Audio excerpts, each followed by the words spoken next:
look, I got my broth all in front of my workspace. How rude of me. I'm so sorry, people. So, we're gonna go into fall. And what does fall say to you? Fall for me is soup. Chili, like really hearty, flavorful things. And I'm going to share with you a recipe that I got from the traditional American cookbook, okay? This recipe's been around for probably about 60, 70 years. It's a low country chowder. It features andouille sausage, shrimp. You can do crab, you can do like a whitefish, you can do whatever. I chose cod today because crab is like really, really expensive right now, and that's really not a necessary thing. It's fresh corn on the cob. I don't recommend substituting frozen corn and or canned corn. You won't get the same benefit. And not only that, but you won't be able to put the husks in your broth and let them cook out and get that really sweet, creamy corn unctuousness. So what I'm gonna do, I'm gonna go ahead and dice an onion. You can use white onions, Spanish onions, whatever onions. I choose to use sweet onions. I prefer them. I feel like they're less acidic. And I mean, I love onions, but as I get older, onions become increasingly more challenging for my digestive system, much to my chagrin. But, you know, it is what it is. So I try to find other ways to use the same thing, but find a better way to go. And so I find that sweet onions really work. You know, there's a couple things that you want to do. You know, like tomatoes bug me. So when I make my tomato-based sauces, I put just a sprinkle of cinnamon in it, because what a lot of people don't know is that little bit of cinnamon cuts that acidity of the tomato, and it adds a little depth of flavor. So what I'm going to do is I'm going to go ahead and dice up about a half a cup of onion. And it can be, you know, fairly chunky. It's a chowder. Chowder's like stew, okay? When you think of stew, you think of like nice hearty bites of like potatoes and meat and carrots and like whatever. When you think of soup, you know, you think of like dainty lady bites, right? So this is gonna be a like in your face, kind of really nice chunky soup, okay? So I'm gonna go ahead and I'm gonna start getting these sauteing, and then I'm gonna go ahead and cob my corn and show you how to do that. And so what I have over here is I have about 2 tablespoons of butter, okay? And I have that like on a medium-high heat, I guess. And I'm gonna start to saute these out until they become like softer and more translucent. And I'm not gonna add my garlic to that until that starts happening, because garlic will burn like that fast, and when garlic burns, it gets really bitter and weird, and you don't want that. Like, when you're cooking garlic from a raw state, you have to really pay attention to like the color. Don't burn it. You won't like it, trust me. If you like your garlic like with that deep, nice, sweet, funky taste, roast it.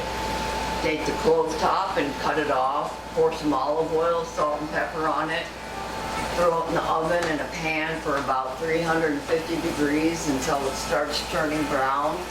When it's cool to the touch, you can squirt it out. I'll show you, I have some over there later, but you know, that's like one way that you can deal with your garlic, okay? So I'm gonna go ahead and get my garlic ready.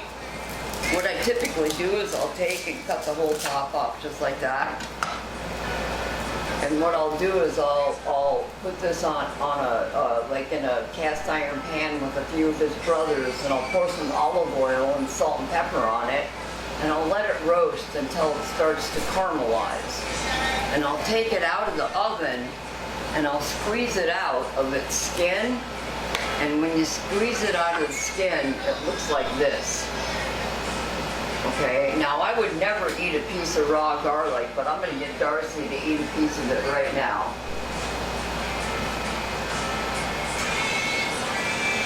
Like right? butter. Right? Like butter, like garlic butter, okay? You can take and spread this on toast, on bruschetta. So like if you love garlic, but you're sensitive to that super acidic, like garlic funk, roasting's the way to go, my friends. But for this, we're gonna do another thing. I'm so sorry. So, ooh, they'd like to run away. Here's the trick to peeling garlic. Nerd trick of the chef 101. All right, you get the fresh garlic. Wait, if you're using dry garlic, stop it. Like right this minute. It's sad and unfortunate, and not necessary at all. And when you buy dry herbs and seasoning, they really only have about a 2-month shelf life before they go dry and unflavorful. Okay. So what you want to do is you want to take and cut this little butt end off right here. That's like the piece that was attached to the core, okay? And you're going to chop that off, all the pieces, all right? And when you chop it off, it's going to peel the garlic. And then all you have to do is just take one end and roll it. Take one end and roll it. You take one end, oh, I didn't cut the end off of that one, my bad. And just roll it, and they're all, well, now see, that's why you always take one more than you need, because you never know when the floor is coming. Then you just take your knife, let the other one go rolling across the floor, give it a whack, and then you're just going to give it a nice little chop, like that, and you're going to throw it in with your onions, just like that. Alright, so we're going to let that kind of get happy for a minute. I'll throw the heat up just a little bitty. And now we'll go ahead and we'll shuck this corn out. And I am going to eventually transfer those into the pot, because I want all those flavors kind of marry together. I just wanted to get them started in there so that you could see that sauteing brings out like the flavor explosion of the food that you're cooking. It just makes everything more amazing. Okay, so my onions are looking good. They have no color on them. I'm gonna go ahead and move my guaco paco over to the fire. And you know, whenever you're making a soup that involves a cream base, you really want to try to like use a pan that's got a heavy bottom. And what I mean by a heavy bottom is like a thick bottom. I'll shut my stove off. If you use a pan that's like a thin bottom, you're going to scorch your milk. Your soup is going to taste incredibly foul. So whenever you're making a cream-based soup, really try to use, whenever possible, a heavy bottom pan. I'm going to go ahead and add this to that.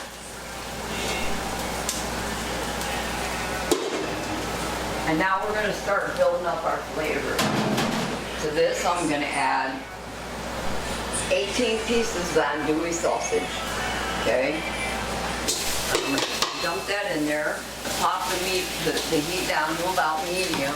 The reason I put my andouille sausage in there earlier, it's going to render out some of its fat.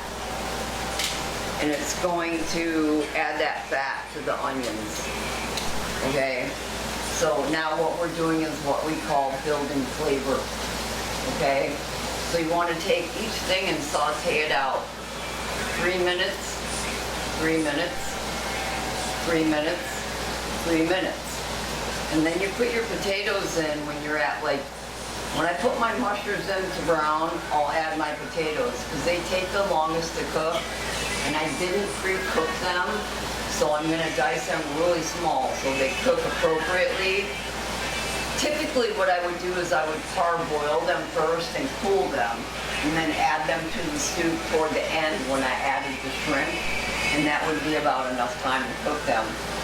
So to this I'm gonna add two fresh bay leaves that I broke in half. All right, so I'm gonna go ahead and throw the mushrooms in there. And like Julia Child says, actually I'm gonna add a little more butter first. Julia Child says, the key to cooking really good mushrooms is don't overcrowd the pan. And she's absolutely right. Because at a certain point, if your pan is not like really, really hot, they're gonna blow off water. And you gotta take them past that point. So usually what I'll do is I'll start them in a different pan and then add them to my soup. But in this case, I'm not going to because I want them to absorb the flavor of the andouille sausage. Because mushrooms take on the flavor of pretty much anything you cook them with. You know, they're like a little fungi sponge. Oh, I just made that up, a fungi sponge. I like that. It's kind of fun. All right, so we have that getting going. Now I'll go ahead and quarter up my potatoes. Now, okay, so skin on, skin off, that's entirely up to you. I myself personally like skin on because that's where like all the vitamins and nutrients and things are, okay? And like I said, I'm gonna go ahead and I'm gonna cut them, you know, a little smaller than I typically would, but you wanna make sure that like your cuts are uniform, because if your cuts are not uniform, you're gonna have one thing that cooks quicker, so you might get a cooked potato and then a raw potato. You'll be like, oh gross.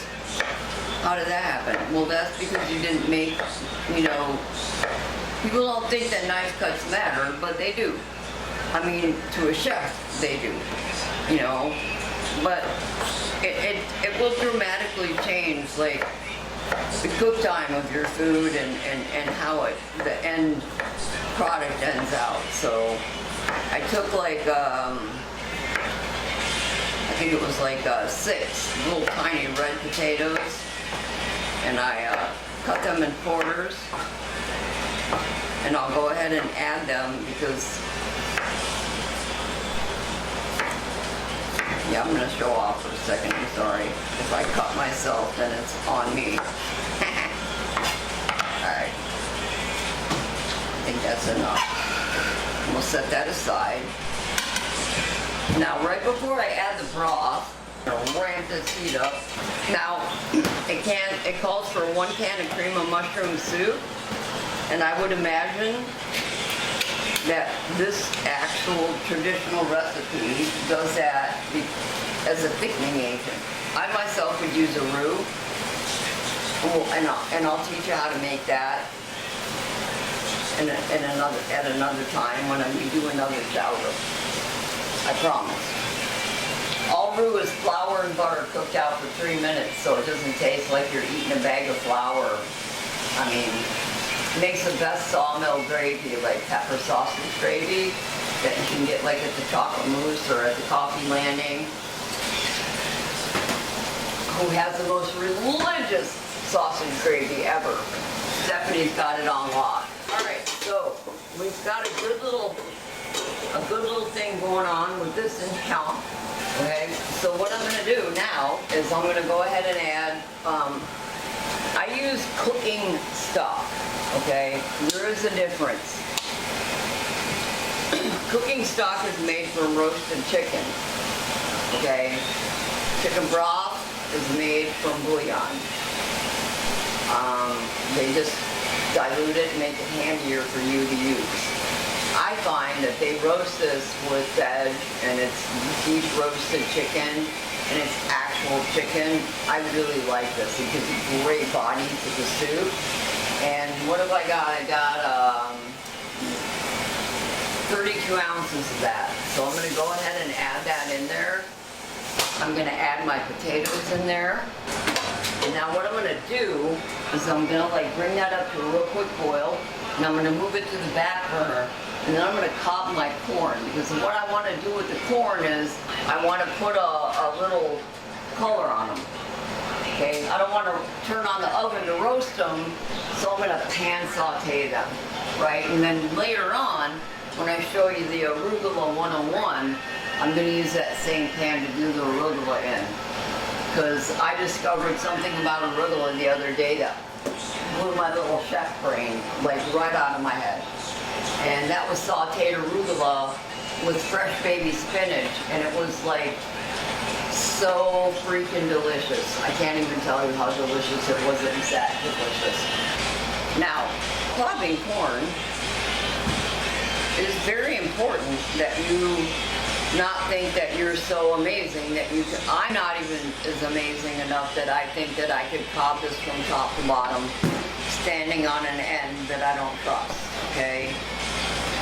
So rather than take my fingers' lives into their own hands, I cut them in half. What you want to do is you want to start at the end of the kernel and go straight down, okay? And what it's going to look like is like a little honeycomb when you get it off, okay? And then what you want to do is take that little corn husk right in there, because it's going to add that really nice, unctuous sweetness to your broth. Now, if you go fast, your little corn nuggets will fly all over the place, and you'll be cleaning them up for the next 400 years, I promise you. I know, because I've done this. Now, there is cream involved in this recipe, and what you want to do is that you want to, I found that it's really good to let your cream come up to room temperature before you add it to hot liquid, and that way it doesn't curdle. Because the last thing you want is for your milk to curdle. It'll make your soup all weird and funky, and you'll be really unhappy about all that whole thing. Trust me, it's like eating warm curdled, I don't even know how to explain it. That's how gross it is. And why do I know this? Because I've made that mistake. I mean, like, the only way you become a really good chef and really good at what you do is by screwing up, you know? And, you know, people think, oh, we're so awesome. No, I'm not that awesome. I'm only as good as the lessons I learned from the things that I screw up. Like, seriously. Anyway, enough of philosophy 101. This is cooking. My bad.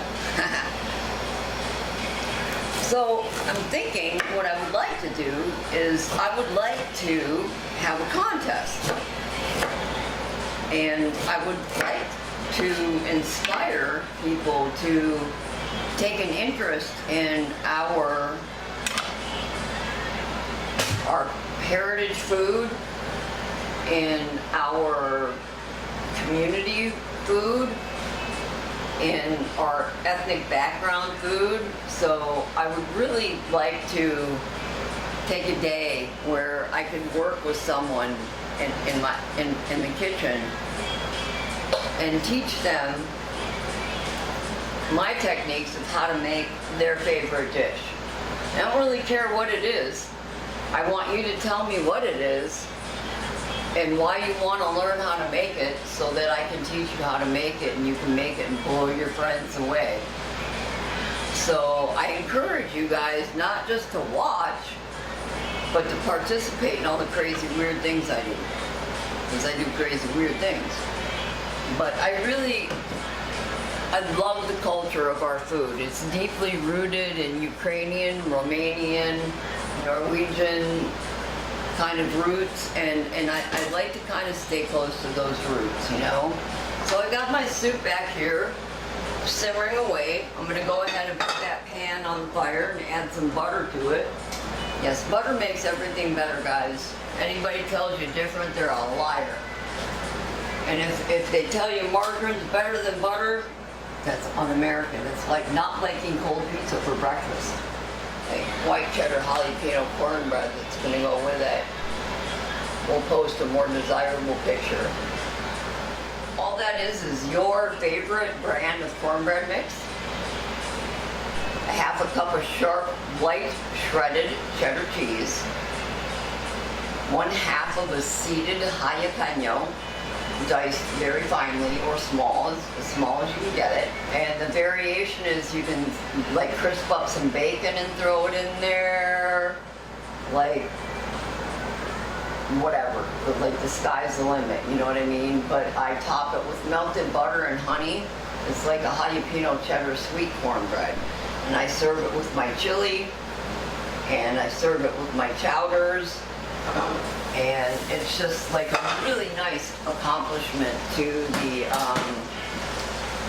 like the spiciness of the soup, because it's got andouille sausage in it. So I'm going to add this curdled corn into my saute pan. I'm going to get it back on the heat, and I'm going to jack that heat up.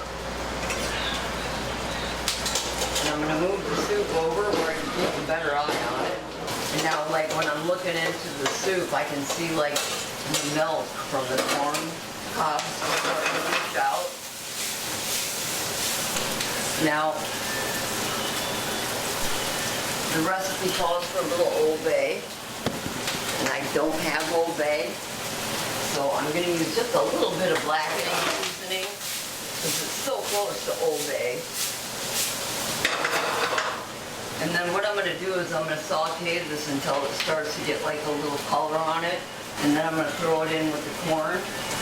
I look at it this way, you know, we're moving into fall. So I want to do some fall favorites. I want to do some cabbage rolls, a couple more soups that I do. I want to do like Cincinnati spaghetti. It's spaghetti topped with chili and red onions. It's the bomb, really, it is. And then, oh, woo! If you leave it on too long, it makes popcorn. Yeah. It'll definitely mess you up. So when it starts doing that, immediately take it off the heat. So I'm going to go ahead and pluck those cobs out of there. And now I'm going to mix in the 1 can of cream of mushroom soup. So like I said, like, you know, we're in such a fast-moving society that we have to like everything's got to be like quick.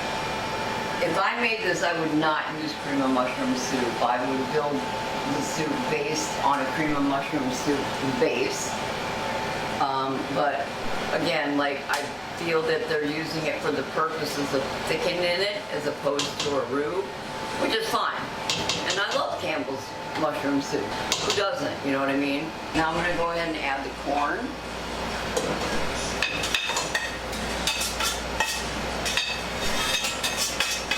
But like I said, we're going to hold this pan back because I want to do the arugula in that pan.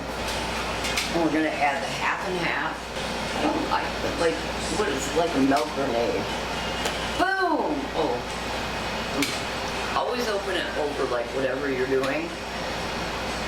Unless you like taking a half and half bath. So you go ahead and add that in there. And then bring it up to a simmer.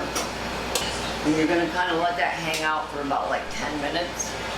Alright, so we're going to go ahead and I'm going to take this piece of cod and I'm going to cut it in thirds because it's a goodly sized loin. Okay, and in here I've got 18 shrimp with juice. Boom, in there. And then I'm going to take the cod and I'm going to cut it, and now it's still slightly frozen, which makes it infinitely easier to deal with. But what I've done is I've taken and cut it into about like little 1/2-inch cubes. Okay? And if you throw them in there still a little frozen, they'll impart some of that really good unctuous fishiness to it. So I'm going to let that cook for a second. And then throw my fish in there. And bring that back up to a little bit of a boil. So this is McIsland Meat Company Tabasco sauce, yay. And they call for a teaspoon, and I recollect a teaspoon's about 10 drops. So 1, 2, 3, 4, 5, 6, 7, 8, 9, 10, 11, 12. Okay, that's 10 drops. Nerd tip number 1, do not leave the bay leaves in your soup because they don't taste good when you eat them. So make sure you pull them out, because if one of your guests or your patrons or whomever mows down on the bay leaf, yeah, they're not gonna come back anytime soon because they're funky and nasty to eat, like, as they are. Seriously, trust me. I've done it, not a party, for sure. All right, so we have this kind of doing this little simmer dance. Now what I'm gonna do is I'm gonna move that one over here, and I'm gonna go ahead and show you that little arugula thing. My really good friend, Chef Lenore Ryan in Fort Lauderdale, Florida. Hi Lenore, you're awesome. She's like 72 years old and her passion for food is like, I mean, she's groovy like a $2 movie, you know. She's like the oldest, coolest hippie I know. And she like owns a place called the Sultry Palette. And I used to do contract work with her. And like, I don't know, it's inspired me so much in my career. And the funny thing is that when I first met Chef Lenore, I had a gastric bypass when I was 45 years old because I used to be seriously overweight. And she did a workshop for my gastric bypass support group. And we did butternut squash. And she saw, you know, that I knew what I was doing, and she let me sous chef for her, and it was like really amazing. And like one of the best things in my life is like, I don't know, like 8, 9 years later, I was cooking with her, and that was super groovy. She's amazing. Like, her love of food is incredible, and her life experiences are incredible. And like, I don't know, I don't think I've ever met anybody that's as passionate about something as I am. Maybe more, which is really hard to believe, but highly likely. You can look at her stuff and my stuff on Facebook at the Sultry Palette. And her name is Chef Lenore Ryan.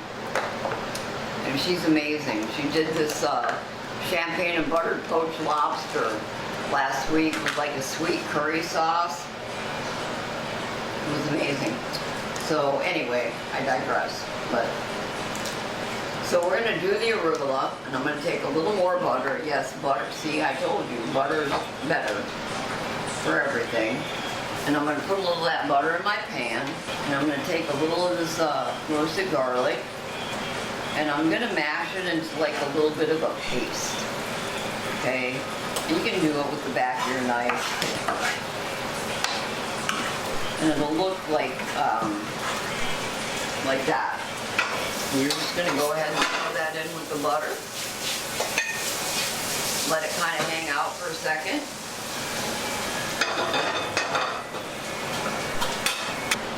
Now, I grew this arugula in my garden, in my herb garden, because I really like herbs, and I really hate paying $4 for like sad, tired herbs at County Market or Super One. Sorry guys, don't mean to bum you out, but it is what it is, kids. So what I've done is I've taken that roasted garlic and I've sauteed it in that pan. What I'm going to do is, just like baby spinach, which you can add to this if you'd like. It's certainly, well, little grass never killed anybody. But you can certainly add like some baby spinach to that, some baby bok choy, you know, like whatever moves your groove, you know. I personally just really enjoy it on its own. So just like spinach, when you saute, you know, it's just all about like rubbing it around and getting it all up in that flavor. And you're just gonna wilt it. Like, you don't want to cook it till it's like hammered to hell. But you just want to cook it until the leaves turn a dark green.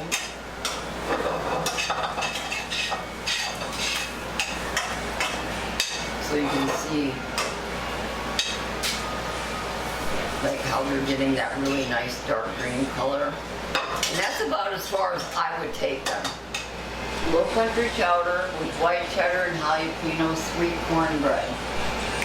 With sauteed arugula as a garnish or a side.